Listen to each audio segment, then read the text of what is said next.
Hi guys, welcome sa week 15 ng ating computer application for the workplace and integrated software application. Ang topic natin ngayon ay tungkol sa applying transition and animation in PowerPoint. So, yung previous topic natin is about the transition, kumbaga ito yung continuation niya with animation. Okay? Magkaiba kasi yung transition at saka yung animation. Yun nga, ang sabi ko nga, yung transition ay para sa slide at yung animation naman ay para sa object sa PowerPoint. Okay? So, ito naman yung apply kung paano ba natin i-apply yung animation. So, parang yung transition, kumbaga pahapyaw lang tayo doon kasi natapos na natin at kasama niya kasi yung animation. Kumbaga magkasama sila. Okay? So, yan. So, ulitin natin, transition are the animation-like effect that occurs in slideshow view when you move from one slide to the next during an on-screen presentation. You can control the speed of each slide transition effect and you can also add sound. Yan. So, yan, applying transition to one slide. Ulitin natin. Select the slide you want to modify. Then select the animation tab. Then locate the transition to the slide group. By default, no transition is applied to each slide. So yung default niya is none. Okay? Then click more drop down arrow to display all available transition effect. Okay? Yan yung mga option o kayong categories ng transition. Okay? Fade and dissolve, wipes, push and cover, stripe and bars, random. Okay, so yung three categories na yon, yung subtle, mga ganon. Then, applying a slide transition to all slides, yan, discuss din natin ito sa previous lesson natin, previous week. Okay, so para sa para hindi nyo makalimutan, yan. So, i-discuss din natin to kasi magkasama yung transition at saka slide show or animation. Yan. Select the slide you want to modify, then select the animation tab. Locate the transition to slide group. By default, no transition is applied to each slide, and click the more drop-down arrow to display all transition effect. And click a slide transition effect to apply it to the selected slide, and click apply to all to apply the transition to all slide in the presentation. Yan. So napapansin niyo pag nag-click tayo ng animation o kaya yung transition o nag-select tayo doon, magkakaroon ng ng button o command sa tawag doon yung sa may upper right corner ng screen natin, yung apply to all, yan, nakikita niyo yun once na ginamit nyo yung transition or animation command. Okay? Pag apply to all, ibig sabihin, kung ano yung na-select mo na transition, example, yung stripe, yan, pag sinelect mo yan, lahat ng slide na ginawa mo, lahat ng presentation na ginawa mo, okay, slide. Yan. Ganun yung transition na gagawin niya. Okay, o play niya. Okay? So ganun yung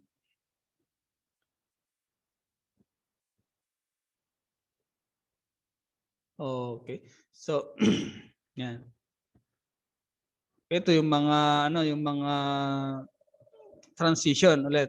Okay, yung apply to all, yan, apply to all. Okay, pwede tayong mag-create ng timing, yan. Advanced slide, yung on mouse click, yan. Pag click mo yung mouse, okay, saka lang mag-play yung transition or yung animation.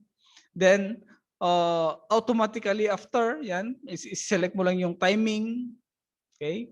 Pag sinelect mo, example, 2 seconds, after 2 seconds, yung transition ay mag-apply. Okay? Yan. So ngayon dito tayo sa animation. Custom animation is a set of effect which can be applied to object in PowerPoint so that they will animate in the slideshow PowerPoint. Animations control how objects move onto off and around your slide. They can be added under the custom animation function or through the use of Visual Basic for Application or VBA na tawag. Yan. So, animate. Narinig naman natin o kaya alam naman natin kung ano yung animation na tinatawag, di ba? Kumbaga, lalagyan natin nito, kumbaga, lalagyan natin ng buhay yung presentation. Yan. Pwede na paghalawin, hindi naman yung paghalawin as yung parang tawag doon, yung animation na nakikita natin o napapanood natin sa TV, pero as one. Okay? Kumbaga, yung object na nilagay natin sa presentation natin ay lalagyan natin ng buhay. Kumbaga, para hindi boring yung mga manunood, yung mga viewers natin, yung mga listeners pag nagpe-present tayo ng PowerPoint. 'Yon. So, yun ang animation. Okay? Animate, ibig sabihin, pagalawin. Okay? Yan. PowerPoint provides 4 types of animations. Yan, the entrance animation, emphasis animation, exit animation, and motion path animation. Entrance animation determines the manner in which an object appears on a slide. For example, an object can move onto a slide. And emphasis animation does something to draw attention to an object. For example, the object can become larger. So emphasis. So kumbaga, yung object, yung main topic mo, magiging emphasize mo na yun yung main topic. So kumbaga magiging larger siya, yan. O kaya magiging smaller, yan. Basta pinagalaw mo lang na ibig sabihin, ito yung main topic. Mga ganon. Yan. Kumbaga magbibigay ng attention sa mga listeners, sa mga viewers, kung ano kung bakit gumalaw yung object, yung character na yun. Okay. Ini-emphasize niya. Okay. Yan. Then exit animation determines the manner in which an object leaves a slide. For example, an object can move off a slide. Okay. Example, pag last slide na siya, okay, last slide, so mag-i-exit na siya. Yan. So, yun yung pwede natin gamitin. Example, yung thank you. Okay? Exit animation. And motion path animation determines how an object moves around the slide. For example, an object can move from left to right o kaya tawag doon yung bounce, mga ganon. So, lagyan mo ng path. Okay? Mag-create ka ng path kung saan yun yung susundin ng object pag nag-animate na siya. Okay. Pwede naman na mag-bounce, pwede naman na tawag doon yung spiral, mga ganun. Okay? So, draw mo lang yung path, motion path animation, draw mo yung path o kaya nandun na mismo sa may animation option, yung mga path or motion paths na pwede mong ilagay na sundin ng object mo. Okay? Nandun na mismo. Ganon din sa exit animation, sa emphasis animation and entrance animation. So built-in. So nandito sila. Okay? So applying entrance effect. Okay, step 1 on your slide, select the text, image, shape, or other object you want to apply an entrance effect to. Then go to animation or animations, custom animation. Yan. Under animation, yan. Then we have the custom animation. Since yung pag-click mo ng animation, lalabas na agad yung mga options, yung mga basic options ng animations. Then meron ka pang custom animation para lalabas pa yung mga iba't ibang uri ng animation. Okay? PowerPoint highlights the custom animation button and the custom animation pane appear. Yan. So, yan yung mga entrance option ng entrance effect or entrance animation. We have the appear, box, circle, diamond, +1, speak in, random bar, split, wedge, wipe, blind, yan, checkboard, crawl in, dissolve in, fly in, plus, random effect, stripes, and wheels. So meron ding mga subtle at saka moderate animation. Okay, yan yung mga option, basic option sa animation natin. So mamili lang kayo kung ano yung gusto nyong animation, then agad-agad sa mga natin, sa mga PowerPoint, lalo na sa 2010, sa mas higher version ng Microsoft PowerPoint, agad-agad yan magpi-preview pag nag-select tayo ng animation na gusto nyo o kayo transition na gusto natin. Okay? So, yan. Step 4, click the effect you want to apply to your object. Yan. Then, if you're happy with your decision, click OK. Okay? PowerPoint modified the custom animation pane to reflect your newly effect option. Yan. So, on click with previews. Yan. After previews. Yan. Ito yung mga option kung paano kailan mag-play yung animation o mag-move yung animation mo, mag-effect yung animation mo once na clinic mo yung mouse o kaya nilagyan mo ng timing, yan, kung gaano kabilis yung pag-play niya, di ba? Yan, speed. Start in on click. Okay, pag-click mo yung mouse saka ka lang mag-play yung animation niya. Pero kapag naka-steady lang, walang animation na mangyayari. Okay? Depende 'yun sa speed na naman niya, very slow, medium, fast at saka very fast. Okay? So ganun yung paano i-play o mag-add ng animation or applying animation sa entrance effect. Okay? Yan. How about the emphasis effect? Applying emphasis effect. So ito yung mga custom animation. Yan, mamili lang kayo. Add effect. Yan. 'Di ba yung isa entrance.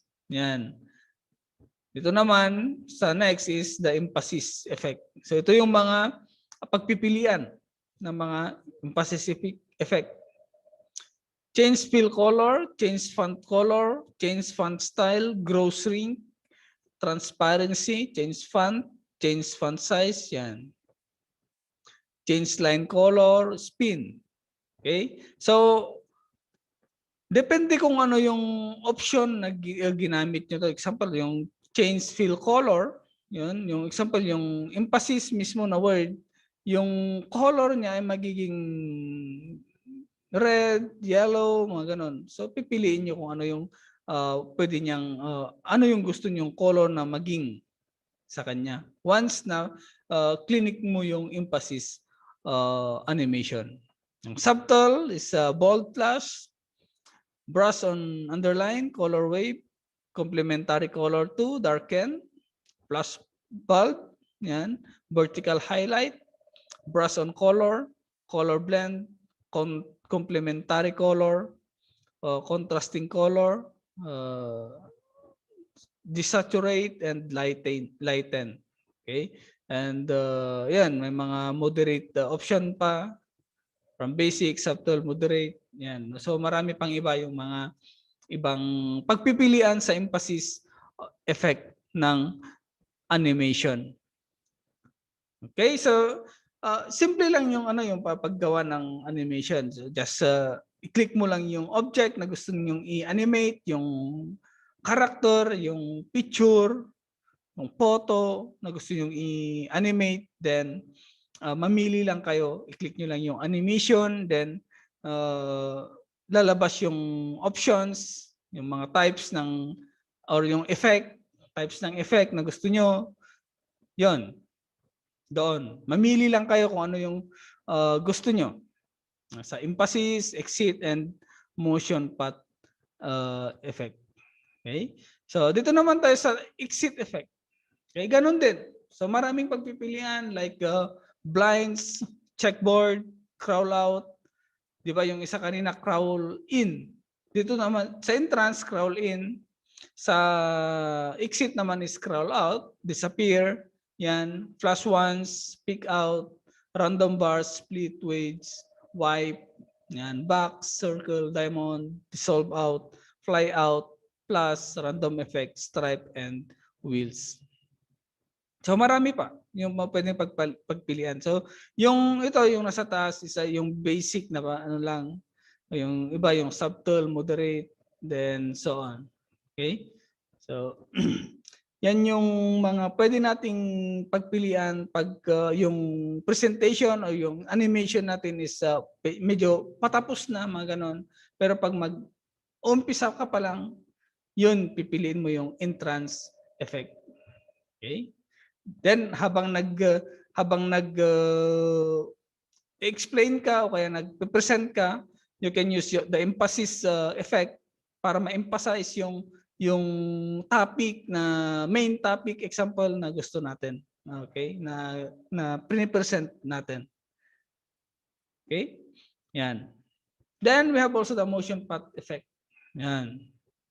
Ito nga yung sinasabi ko, yung mga path na gusto natin, example, heart, circle, football, hexagon, parallelogram, right triangle. Yun yung mga kung ano yung shape na nandyan, yun din ang susundin ng effect kay ng animation. Susundan niya yan. Kung ano yung drawing, okay, pwede ka namang gagawa. Okay, ikaw mismo ang gagawa ng drawing para yun ang sundin ng animation ng object. Okay? Ito nga, yung curvy right, bounce right, arc up, yan, curvy left, bounce left, arc right. So, yan yung mga pwede nating gawin sa PowerPoint presentation animation. Okay? So, marami. Okay? Madali lang, basta alam niyo yung steps. Okay? Of course, pag nag-apply kayo ng mga animation pag nagmo-modify kayo ng mga object, ng mga text, ng mga character, of course, isi-select din natin yan. Okay? First na gagawin natin is to select the object. Di ba? Select yung object, then mamili ka o kaya gawin mo yung gusto mong gawin sa object na yan. Okay? Like formatting, okay nga. Yun nga, applying animations. Okay? Yun. Lahat yun, kapag nag-a-apply tayo o nagdadagdag tayo ng effect sa object, first, i-highlight muna natin o kaya i-select muna natin yung object, yung text, yung word, character, mga ganon. Di ba? So, ganon lang kadali. Okay? Basta yun nga, lagi kong sinasabi sa inyo na kapag ito nga, pag pinapanood nyo man ito, kaya nagka-join kayo sa Zoom, yung classroom natin, online classroom, pag naka-join kayo ito, always na meron kayong laptop, okay? Laptop yung gamit nyo o kaya cellphone, may siyempre pag cellphone naka-connect kayo sa sa sa conversation, pero pag sinusundan natin yung steps na ginagawa natin lalo na sa dito nga sa subject natin na to, yung Microsoft computer application, okay, for the workplace or integrated software application na to, ay kailangan natin talaga ng computer, okay?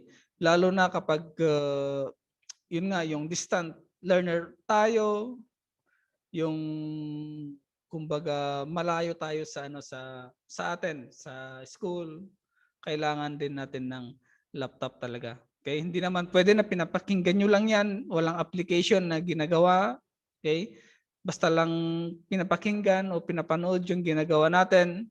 So hindi tayo hindi tayo kumbaga hindi tayo maka move on kumbaga. Okay? Hindi tayo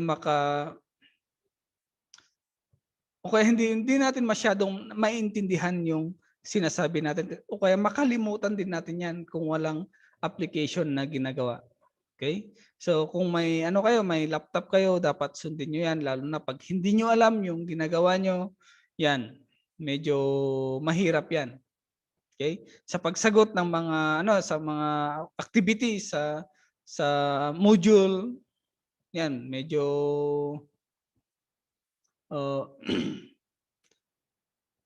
medyo mahihirapan lalo na pag may laboratory, may applications diyan, may questions, may problem na pang laboratory, sabihin na natin na gano'n.